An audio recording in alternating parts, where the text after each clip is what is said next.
Selamat mendengarkan podcast ini. Saudaraku sekalian, salah satu pertanyaan di Anda bertanya Alkitab menjawab atau ABAM di episode 451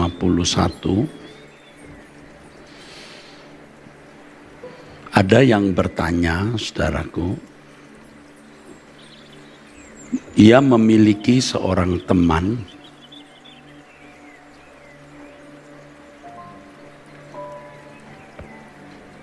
temannya ini bukan orang Kristen, tetapi suka mendengarkan pendeta berkhotbah, masih beragama lain. Dia bertanya, bolehkah dia mengikuti perjamuan kudus? Bolehkah dia mengambil roti dan anggur perjamuan kudus? Saya menjawab tegas, tidak boleh.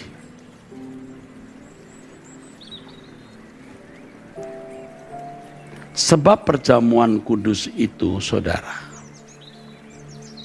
harus dilakukan dengan pengertian dan sikap hati serta kehidupan yang benar.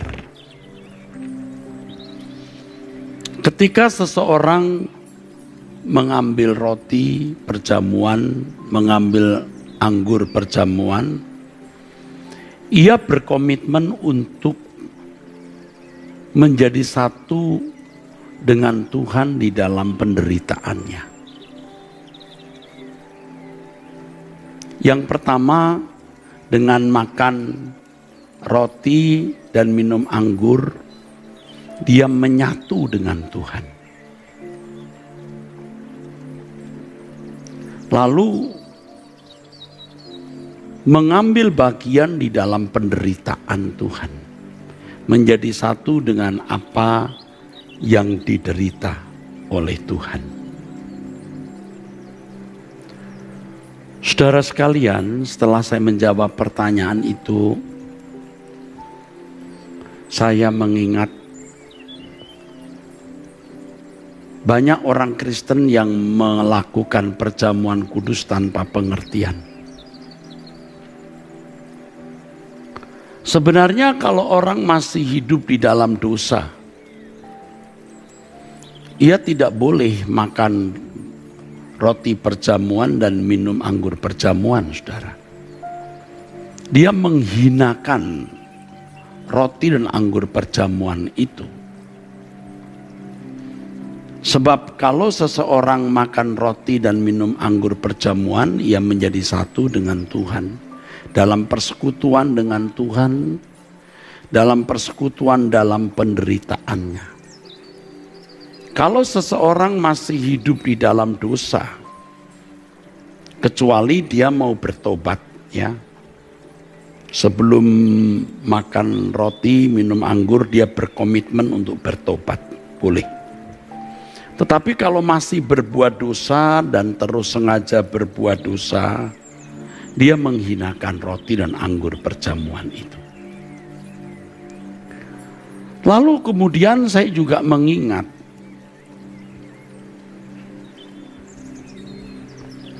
banyak kebenaran Tuhan yang tidak dipahami dengan benar. Seperti misalnya baptisan. Makna baptisan itu seseorang ditenggelamkan seperti yang dikatakan dalam Roma pasal 6 ayat yang keempat. Saudaraku sekalian, dikuburkan bersama-sama dengan Yesus oleh baptisan dalam kematian. Jadi bersedia mati bersama dengan Kristus agar bisa dibangkitkan juga bersama-sama dengan Kristus. Jadi kalau seseorang tidak memiliki komitmen, tekad untuk meninggalkan dunia dan dosa, baptisan itu dihinakan oleh dia. Ia menghinakan baptisan itu. Dia main-main. Nah, terkait dengan hal ini juga ada yang bertanya kepada saya. Di ABAM juga, Bapak Ibu nanti bisa mengikuti. Seseorang yang mau menikah dengan seorang yang beraliran lain, ya, orang itu mau masuk Kristen tapi tidak mau dibaptis. Lalu orang tuanya berkata, bagaimana mau diberkati, Pak? Dia tidak mau dibaptis. Yang bertanya ini orang, kalau tidak salah ini Kristen karismatik dan calon menantunya itu Katolik. Saya berkata bahwa pria ini cukup punya integritas. Daripada dia pura-pura menjadi Kristen Protestan hanya karena mau menikah, lebih baik dia berkata, aku tidak mau dibaptis secara Kristen Protestan karena saya Katolik.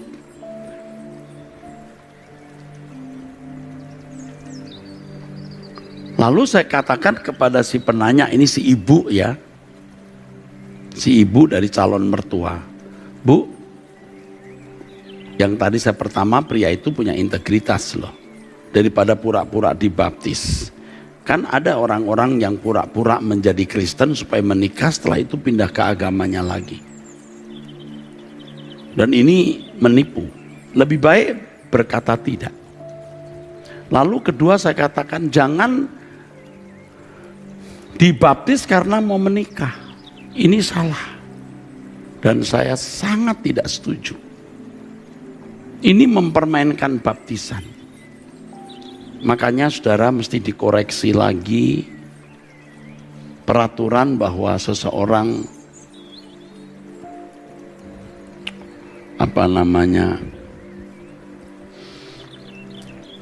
sebelum diberkati harus dibaptis. Harus dievaluasi lagi peraturan gereja seperti ini. Jangan melecehkan baptisan. Ini baru 2 contoh. Belum hal lain, saudaraku. Ketika kekristenan tidak menjadi jalan hidup, tetapi sekedar keberagamaan. Kebenaran-kebenaran yang Tuhan Yesus ajarkan dimodifikasi menjadi teknik-teknik seremonial yang kehilangan makna. Dan ini merupakan dekadensi atau kemerosotan kekristenan. Tidak heran kalau banyak orang Kristen tidak sanggup menghadapi pengaruh dunia yang jahat. Mari kita kembali kepada kekristenan yang orisinil, saudaraku. Tidak lagi berbicara mengenai denominasi A atau B, tetapi mari kita kembali ke Alkitab, back to the Bible, back to the truth, the only truth God teach us. Satu-satunya kebenaran yang Allah ajarkan, saudaraku. Kita berdoa agar melalui Truth ID ini, saudaraku, kebenaran Injil bisa diajarkan. Dan setiap kali saudara datang, seperti saat ini duduk di dalam gereja on-site, saudara akan lebih tercengkerami, ya, Roh Kudus overwhelming, meliputi kita. Dan ini akan sangat bermanfaat, berguna, dan berdampak dalam hidup saudara. Ya, usahakan untuk bisa hadir jika ada tatap muka, ada on-site seperti hari ini. Ada orang berkata, Pak, kita masih COVID. Oh iya sih, harus menghindari. Tapi Anda pergi ke mall dan makan di mall. Dan you jahat. You melecehkan Tuhan. You tidak ke gereja beralasan karena COVID, tapi you juga kumpul-kumpul makan. Berarti memang Anda tidak menghormati Tuhan. Berbahagialah saudara yang hadir, saudara bisa mendengarkan firman Tuhan dengan fokus sepenuh. Supaya saudara bisa benar-benar diubahkan Tuhan.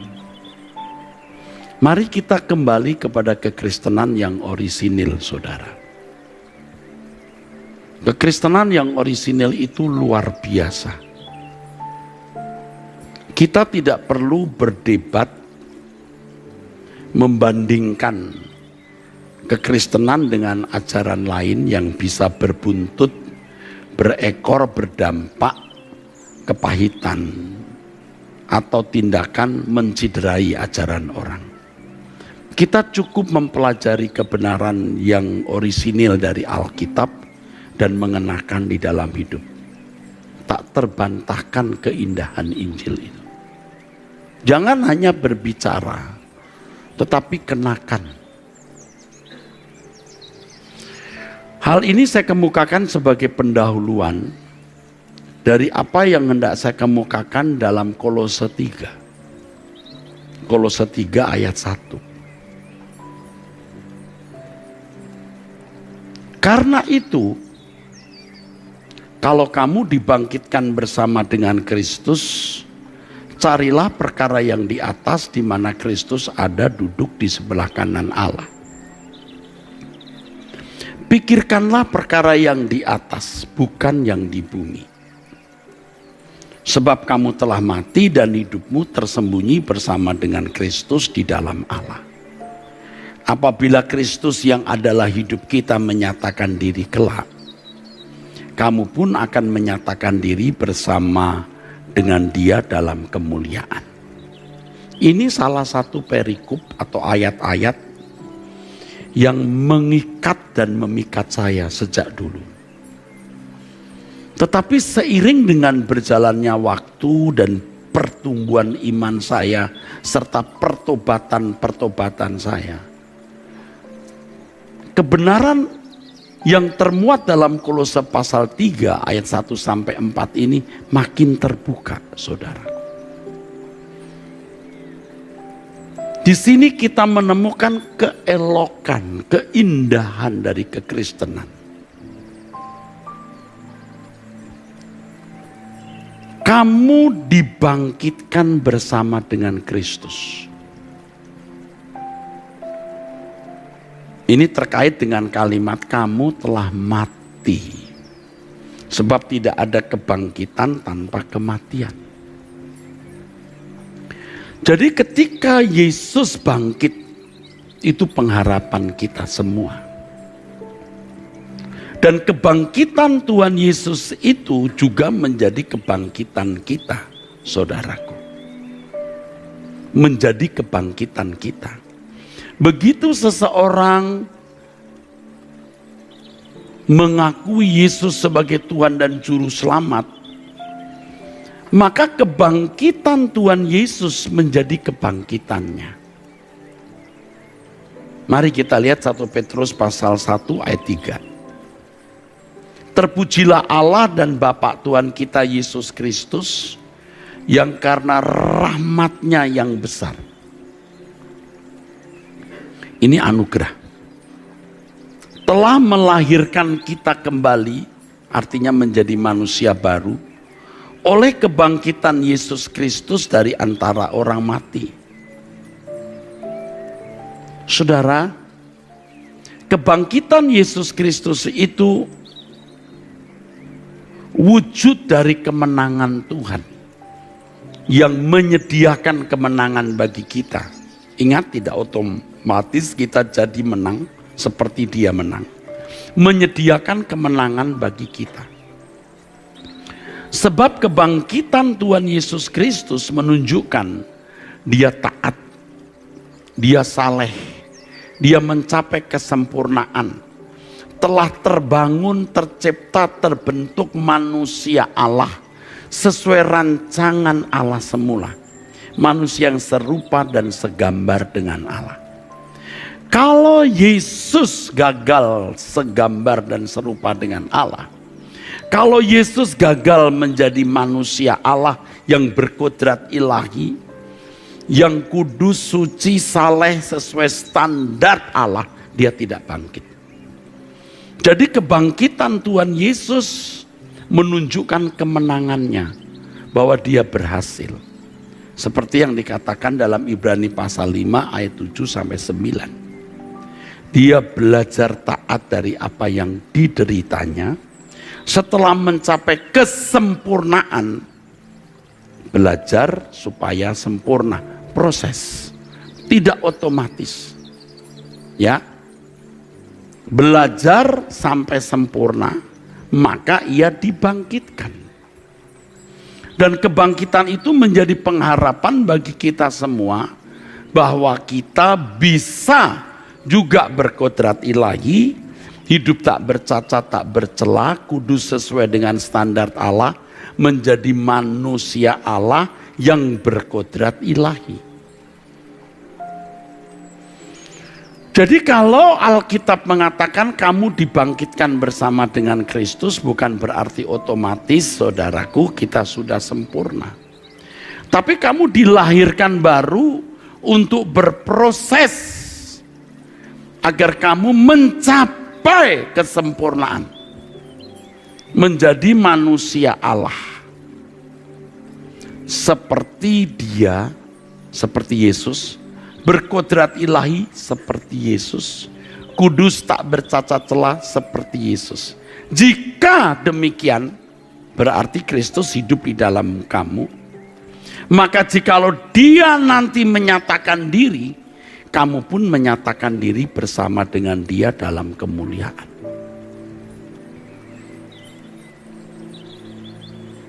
Saudaraku sekalian, betapa hebatnya kekristenan itu, saudara. Proyeksinya itu dimuliakan bersama dengan Kristus. Roma 8 ayat 17.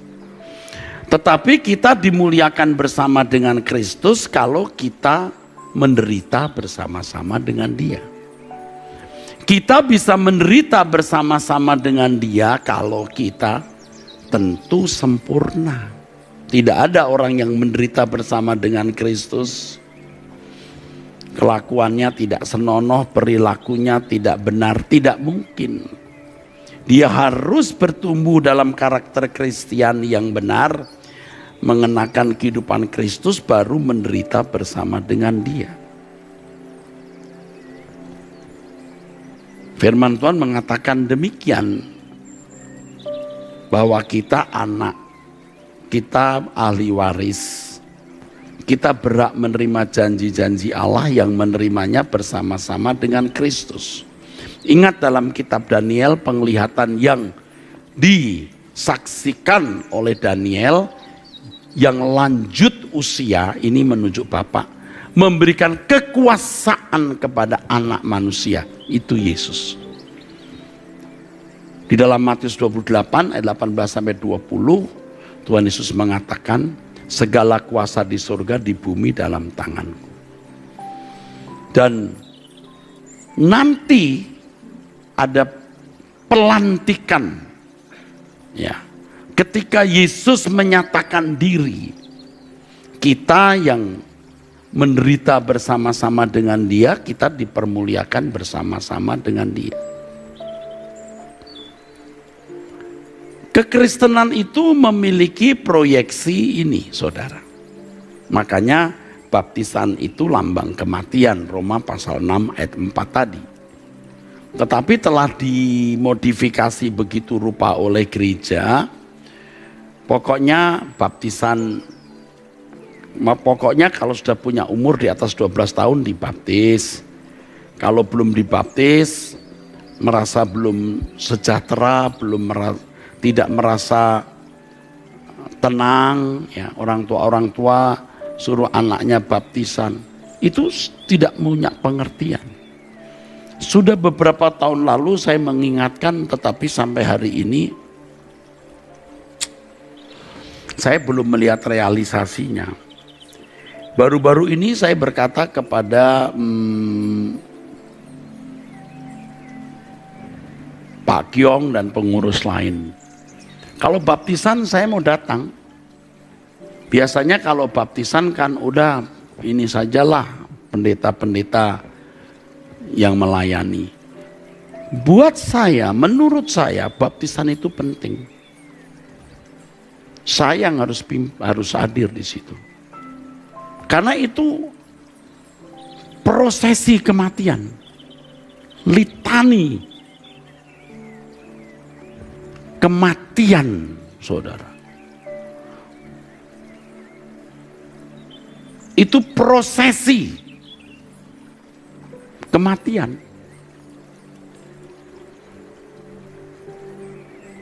Jadi kalau tidak siap mati bagi dunia dan hidup bagi Allah, jangan dibaptis. Nanti produknya ya jadi Kristen abal-abal. Oke, kita akan kembali nanti ke penjelasan itu. Ingat, kita mau kembali ke Injil yang benar. Ya, back to the original gospel. Karena itu kalau kamu dibangkitkan berarti harus mati. Begitu you percaya Yesus sebagai Tuhan dan Juru Selamat, tinggalkan dunia. Nah, Tuhan yang bicara, mau ikut aku, lepaskan segala sesuatu. Lukas 14 ayat 33. Lepaskan segala sesuatu. Nah, banyak orang menjadi Kristen karena orang tua Kristen. Otomatis mengikuti itu filosofi. Surga ikut, neraka turut. Ikut saja.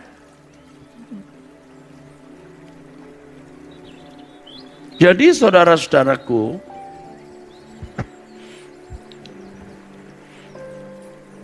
kebenaran ini harus ditawarkan, harus diberitakan, dan saudara harus mengambil keputusan. Terus terang ya, di antara Bapak Ibu sudah terlambat, banyak yang mungkin nyaris terlambat atau sudah terlambat.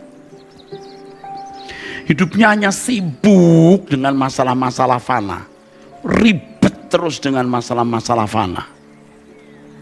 Padahal kalau saudara nanti meninggal dunia, masalah apapun, sebesar apapun tidak ada artinya ketika melihat kekekalan. Dan itu harus kita latihkan mulai sekarang. Kalau kita melihat kekekalan, masalah besar apapun tidak boleh kita anggap, kita nggak pandang. Tidak menenggelamkan kita, saudara. Jadi begitu percaya Yesus sebagai Tuhan dan Juru Selamat, tinggalkan dunia. Nah, saya memahami ini kan juga kemudian hari setelah saya menjadi Kristen atau bahkan menjadi pendeta bertahun-tahun, saudara. Ya, mungkin secara garis besar tahu, ya, tetapi komitmen yang sungguh-sungguh belum. Dan saya melihat bahayanya hidup saya. Kalau mati masuk neraka. Belum ikut Tuhan Yesus, ikut jalan dunia. Status boleh pendeta. Status boleh Kristen. Tetapi kalau tidak ikut Tuhan masih memuat unsur-unsur dunia. Tidak bisa. Tidak heran kan kalau Tuhan Yesus berkata, bisa dimengerti kan kalau Yesus berkata, jika anak manusia datang, apakah dia mendapati iman di bumi? Karena banyak orang Kristen yang tidak memenuhi standar iman yang benar. Umyek, sibuk dengan masalah-masalah fana dunia. Nggak bisa diajak bicara kekekalan, mati bagi dunia, dibangkitkan bersama Kristus, nggak bisa.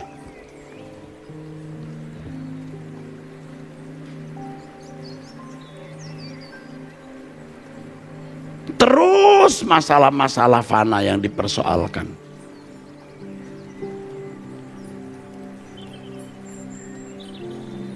Jadi begitu percaya Yesus sebagai Tuhan dan Juru Selamat, itu tinggalkan dunia.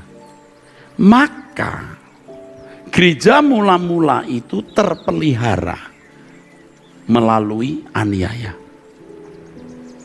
Melalui penderitaan, gereja dijagai kemurniannya. Buktinya, begitu gereja disambut masyarakat, disambut oleh kekaisaran dengan sambutan duniawi, hancur kekristenan. Itu pada abad keempat.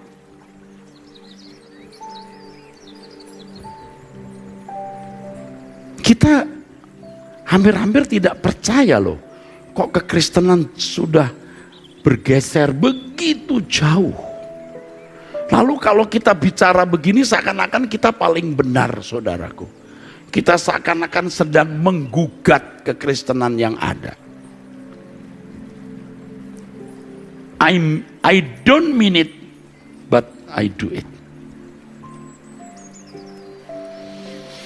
Saya tidak bermaksud menggugat, tetapi dengan khotbah seperti ini saya menggugat. Ini salah loh. Jalan kita keliru. Dulu juga jalan saya salah. Saya jujur loh. Saya bukan orang yang sudah sempurna lalu paling benar di dunia. Anda sering mendengar saya mengatakan hal-hal tentang hidup saya dulu yang belum tepat. Ya memang itu proses kok. Paulus saya mengatakan bahwa dia belum sempurna. Siapa saya mau mengatakan sudah sempurna, saudaraku? Karena itu kalau kamu dibangkitkan bersama dengan Kristus, carilah perkara yang di atas, di mana Kristus ada duduk di sebelah kanan Allah. Sekarang pertanyaannya untuk saudara. Saudara sudah dibangkitkan belum?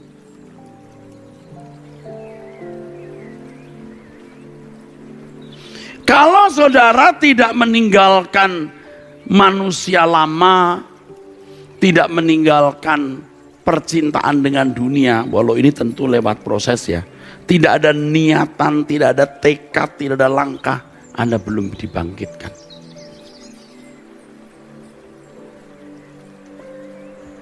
Anda harus memilih, saya harus memilih Tuhan atau setan. Surga atau dunia, salah satu. Mungkin Anda mulai ada yang berkata, setuju sih Pak, tapi jangan keras-keras. Loh maksud lu mau apa? Mau ditawar? Nggak bisa. Tuhan berkata kamu tak dapat mengabdi kepada dua Tuhan. Saya ini bicara bukan hanya untuk saudara loh. Saya juga bicara untuk diri saya sendiri. Sebenarnya khotbah ini masih dalam tema besar ya. Dinamika hidup anak Allah. Dinamika hidup anak Allah. Kalau kekristenan itu benar, orisinil, saudara bisa mengerti hal ini dan menerima ini bukan sesuatu yang luar biasa. Ini standar. Tetapi kalau saudara, kebanyakan orang ya saudaraku sekalian, kekristenan ini sekedar keberagamaan, wah ini abnormal hidup seperti ini. Tadi sudah saya katakan kekristenan sudah meleset jauh. Meleset jauh.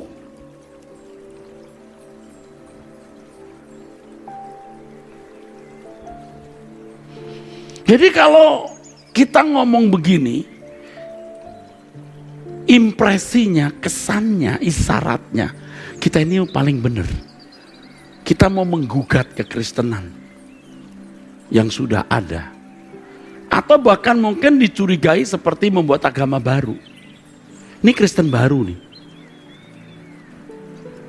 Tetapi Tapi inilah Injil yang sejati. Amin. Saya membuka ayat demi ayat.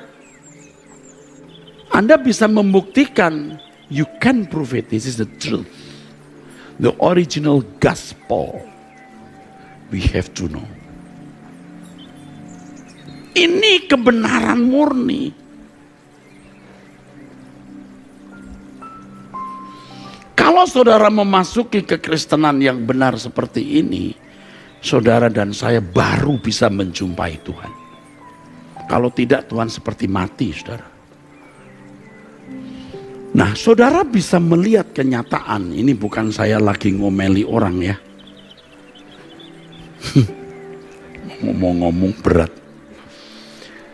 Orang yang belajar teologi, yang merumuskan doktrin, menyusun ajaran, tetapi lepas dari Tuhan. Paham maksudnya? Itu setan itu menyimpangkan kekristenan itu. Padahal mereka yang sekolah teologi, yang berdiri di mimbar dan mengarahkan jemaat. Coba. Nah, di abad pertengahan betapa hebat teolog-teolog.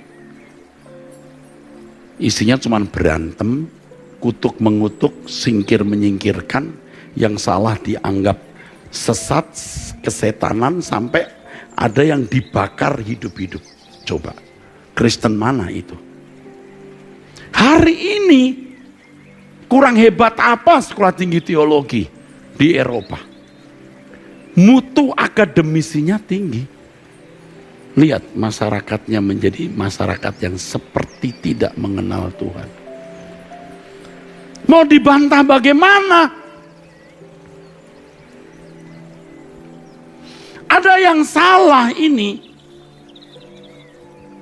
Tetapi ketika kekristenan teraniaya, ditolak masyarakat pada umumnya, dan kaisar malah melakukan persekusi atau penganiayaan, kekristenan murni.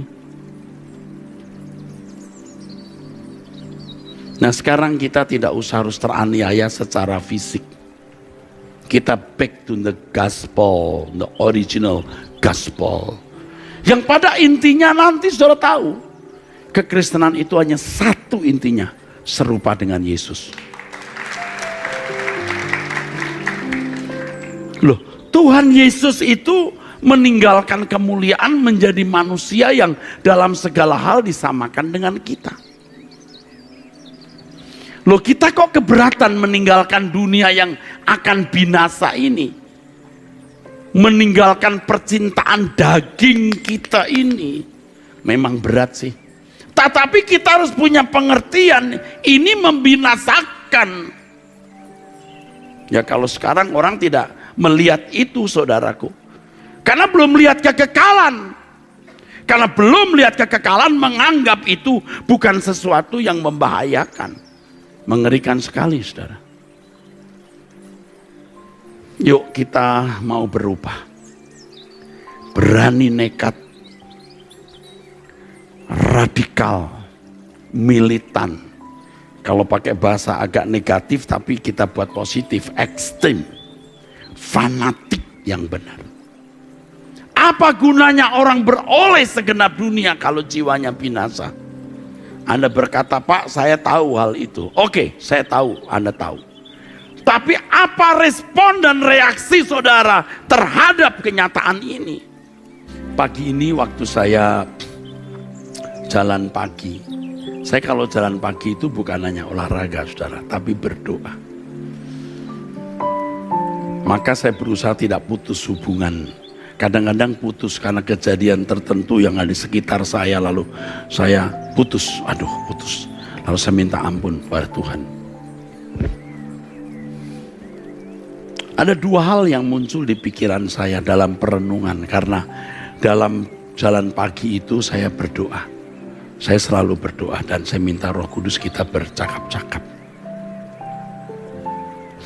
Kalau hamba-hamba Tuhan yang dipakai Tuhan, ya jenderal-jenderal Tuhan itu semuanya memiliki ruang doa. Ada yang punya gunung, ada tempat sepi, saya nggak punya. Karena saya ada di Jakarta Pusat. Jadi cara saya ya udah jalan pagi, saya berdoa. Dua hal ya. Saya kan bertanya terus, Tuhan, Elohim Yahweh, Allahnya Musa, apa yang kau kehendaki sebenarnya atas hidup umatmu? Jawabannya tetap sama. Sama. Seperti aku mau bangsa Israel meninggalkan Mesir, berdiam di Kanaan. Aku ingin umatku meninggalkan dunia, tinggal di langit baru. Tapi sementara di dunia kan hidup dengan segala persoalannya. Maka dua hal itu satu. Tuhan berkata, Tuhan mengajar, Tuhan berbicara. Kalau mereka bersama dengan aku, tidak akan kupermalukan. Tidak akan dipermalukan. Tidak usah jual berlian, jual nasi uduk you hidup. Ini benar. Satu ini yang saya dengar tadi pagi. Apa yang kau kehendaki Tuhan? Saya sering tanya itu. Jawabannya tetap sama. Aku mau umatku meninggalkan dunia, menuju langit baru, bumi baru. Tapi saya berperkara, persoalannya jemaat banyak masalah hidup. Kesulitan hidup ini sekarang luar biasa, makin sulit. Tuhan berbicara, kalau mereka bersamaku, berjalan bersamaku, tidak dipermalukan. Tidak usah jual berlian, jual nasi uduk hidup. Dan prinsip kita, filosofi kita bisa dilewati. Dan pasti bisa dilewati. Allah itu pasti menopang, menolong, menuntun, membimbing, menyertai, menjaga.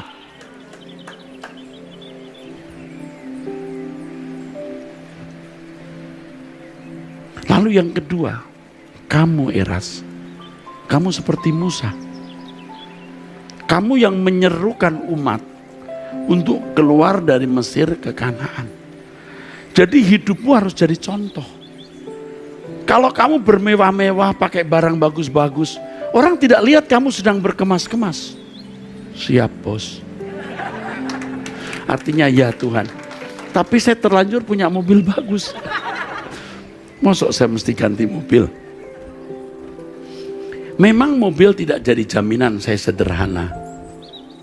Tetapi yang lain. Saya bersyukur saya memiliki rumah sederhana. Untuk ukuran saya. Bersyukur. Saya akan pertahankan rumah ini. Walaupun saya punya kesempatan. Untuk memperbesar rumah. Saya hanya khawatir, tapi saya akan tanggulangi anak-anak saya harus jadi teladan. Karena sudah biasa hidup kecukupan. Saya dan orang-orang saya harus menunjukkan bahwa kita sedang berangkat dari Mesir ke Kanaan, dari dunia ini. Jadi jangan sampai menunjukkan seakan-akan ada kebahagiaan di bumi. Entah pakaian, entah arloji, entah apapun. Fokusnya harus benar-benar langit baru, bumi baru. Dan itu akan pasti nampak dari sikap, perbuatan, dari apa yang kita kenakan dan lain sebagainya. Dari sepatu, dari baju, dari arloji. Bukan tidak boleh pakai arloji bagus. Kalau saudara pengusaha bertemu dengan para pengusaha lain, ya saudara perlu pakai yang patut dilihat. Nah kalau saya ini kan provokator yang ngajak saudara meninggalkan dunia untuk masuk langit baru, bumi baru. Saya juru kampanyenya Tuhan. Tapi kamu Eras, kamu sedang membawa orang.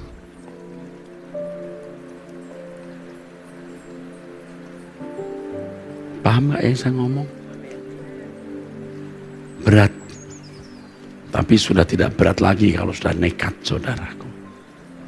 Jadi dua hal itu yang saya dapat tadi pagi waktu saya jalan pagi saudaraku sekalian. Dan kemudian saya berdoa dan saya mendapatkan Kolose pasal Tiga ini, saudara. Ini yang harus saya sampaikan kepada saudara. Kekristenan yang benar, kekristenan yang original, saudaraku. Jadi saudara jangan takut melewati hari, saudara bekerja baik-baik, jalan hidup, pasti bisa dilewati. Ya, jangan mimpi punya barang ini, barang itu, enggak usah. Bisa dilewati. Kalau saya bisa mengembalikan waktu hidup saya 15-20 tahun yang lalu, atau kalau bisa 30 tahun yang lalu, saya akan mengulangi hidup saya dengan cara yang benar, lebih baik dari apa yang pernah saya jalani. Karena dulu saya berpikir saya beraklah hidup seperti orang lain hidup. Beraklah punya barang ini, barang itu.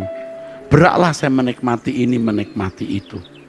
Kebenaran-kebenaran firman yang saya sampaikan ini, saudaraku, memaksa kita memasuki realitas hidup. Realitas kekristenan yang sejati. Dan nanti kalau kita memasuki realitas yang puncak, realitas hidup puncak seperti kematian, bencana, Krakatau meletus misalnya. Kita siap. Waktu di ujung maut, kita siap. Dan orang hari ini tidak melihat realitas itu. Belum lagi kalau nanti ada di pengadilan Tuhan. Nah, kebenaran-kebenaran ini mempersiapkan kita untuk menghadapi realitas-realitas puncak. Seperti bencana, perang, sekarat di ujung maut, kematian, apalagi di hadapan pengadilan Tuhan. Nah, banyak orang tidak siap. Kekristenan mempersiapkan kita menghadapi realitas itu. Paham maksud saya? Amin. Jangan takut. Hari esok Tuhan pelihara. Tuhan siapkan apa yang kau pikir Tuhan belum siapkan.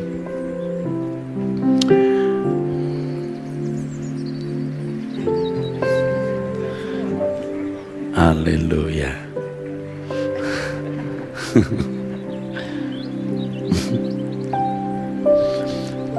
Kebenaran ini, saudara, membuat kita menjalani hidup dengan benar. Banyak manusia tidak siap jadi manusia, Pak. Maunya senang-senang, padahal dia akan dibawa pada puncak kehidupan, kematian itu. Belum lagi puncak tragedi. Anda bisa bayangkan kalau Anda di Ukraina, itu realitas. Tapi coba kalau orang sudah biasa mengikut Tuhan, bicara tentang kematian, langit baru, bumi baru, enggak takut. Enggak takut, saudaraku. Cukup sampai di sini saja.